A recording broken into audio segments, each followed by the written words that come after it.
Hello student, we continue the chapter Human Science and Colorful Worlds. In previous video we discussed on the defect of the eyes, and in this video we discuss the phenomenon occurring in the natures. पहले जो कौन सा जो phenomenons घटनाएं जो हैं जो nature में होती है, तो जो लाइट से रिलेटेड है ना।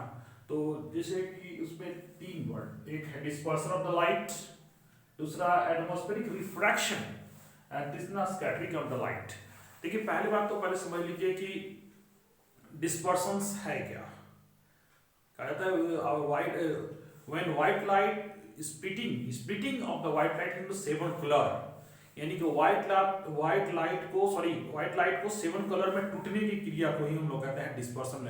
इन splitting of the white light into seven colour is called dispersion of the light. जो व्हाइट लाइट आपको जो दिखता है वो व्हाइट नहीं है, वो 7 कलरों से बना है। तो we can be we clarify when we pass through the white light through the prism. अगर प्रिज्म से इसको गुजारेंगे तो आप इसको भी देख सकते हो 7 कलरों में वो टूट जाएगा। और ये जो नेचुरल्स जो होता है, जो आपका नेचर में रेनबो जो एक जो फेनोमेनन जो नेचर में होता है वो आपका स्कैटरिंग ऑफ लाइट का ही एक उदाहरण है जो होता है। तो देखिए इसमें इस चैप्टर में ये जो फिगर है बहुत इंपॉर्टेंट है, जो पॉइंट ऑफ व्यू से, एग्जामिनेशन पॉइंट व्यू से। इसमें देखिए ये जो लाइट जो ये क्रॉस कर जो पहले जो आ रहा है, इसको इंसिडेंट रे, रिफ्रैक्टेड रे और इसको इमर्जेंट रे कहते हैं। और इसके साथ जो एंगल बनाएगा, इसको आई जो देख रहे हैं उसको एंगल ऑफ इंसिडेंस, और ये रिफ्रैक्टेड रे के साथ जो बनाया एंगल ऑफ रिफ्रैक्शन, एंड ये इमर्जेंट एंगल ऑफ इसको कहेंगे इमर्जेंट। और ये जो है एंगल, ये जो आपका डी जो है एंगल ऑफ डेविएशन। देखिए इसे सारा पर लिखा है, ये आपका दिया हुआ इंसिडेंट रे, रिफ्रैक्टेड रे, इमर्जेंट रे, angle of prism, angle of incidence, angle of refraction, angle of emergent and angle of deviations. ये सारे इंपॉर्टेंट पॉइंट ऑफ व्यू से है, परीक्षा में आता है तो इसको जरूर देख लीजिएगा। तो हमने बात किया कि ये जो डिस्पर्शंस होता है कि splitting of the white light into seven colour is called the dispersion of the light. This is the phenomenon occur in the nature is just like a rainbow. ठीक है, तो रेनबो में क्या होता है कि आपका जो व्हाइट लाइट जो है वो 7 कलरों में टूटता है।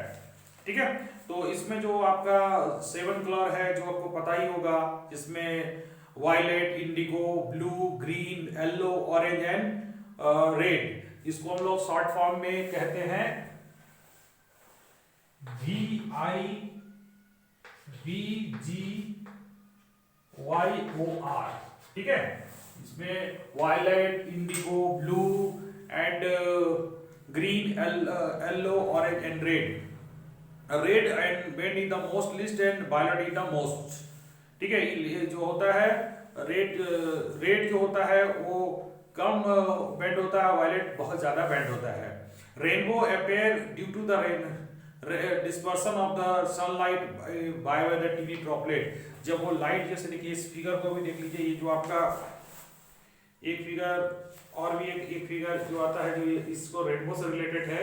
व्हाइट लाइट इसको क्रॉस किया रेन ड्रॉप में, तो ये क्या हुआ कि आपका रिफ्लेक्शन के बाद वो देखिए कि इधर दिखता है, तो इसमें देखिए रेड और वायलेट जो बीच में एक स्पेक्ट्रम बनाता है, उस स्पेक्ट्रम को ही हम लोग कहते हैं आपको एक rainbow.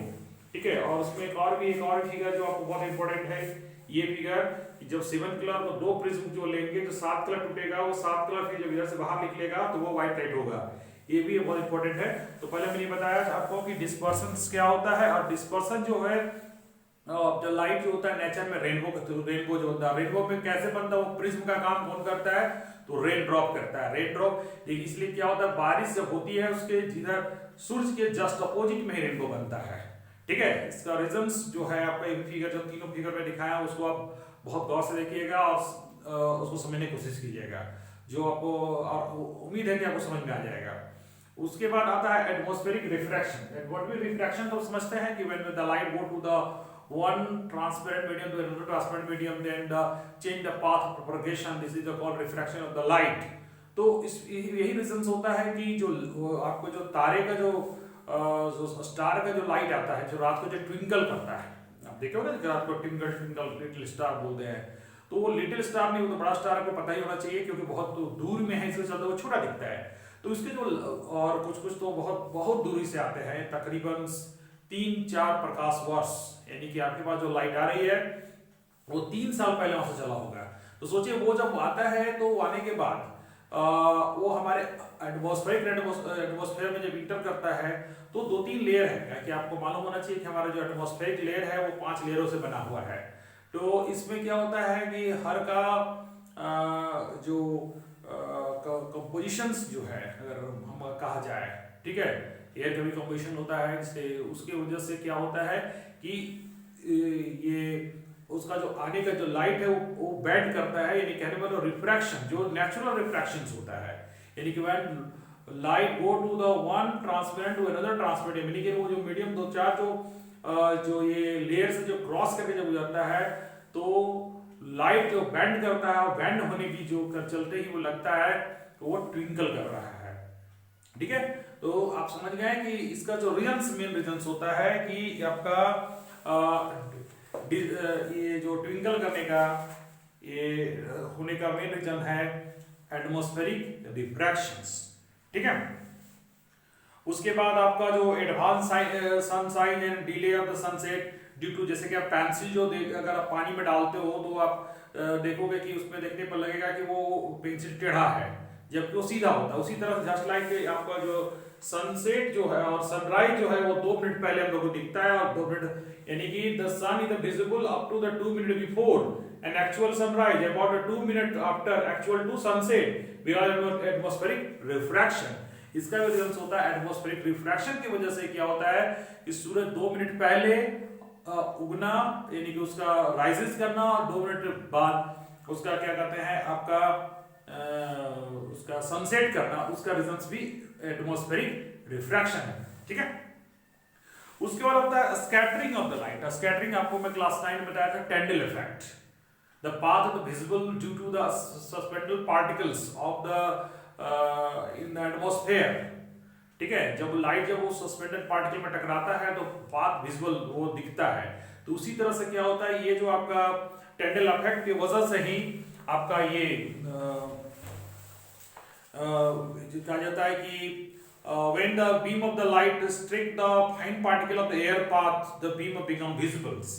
Very fine particle are scattered, many blue light, white particle is the largest scattered light particle longer wavelength. इसी वजह से क्या होता है कि आपका जो आकाश जो देखते हैं वो ब्लू दिखने का रीजन वही होता है क्योंकि इसका लॉन्गर वेवलेंथ होता है ब्लू कलर का, तो वो जब ऊपर टकराता है स्कैटर पार्टिकल में तो हमको वो ब्लू दिखता है। ठीक है, और एक और भी जो आपका जब वो सनसेट या सनराइज करता है तो आपका सबसे पहले वो रेड दिखने का रीजन भी वही होता है। कहने का मतलब जब वो क्षितिज से जब हॉरिजॉन्टल से जब नीचे रहता है सूरज की रोशनी, तो चूंकि इसका वेवलेंथ बहुत आपका जो कहा जाता है कि light the sun head over the relative shorter distance as the noon the sun appear the only the little of the blue violet or color scattered there the horizon most of the blue light and the shorter wavelength are the scattered away by the body, therefore the light reaches over the eyes of the longest wavelength।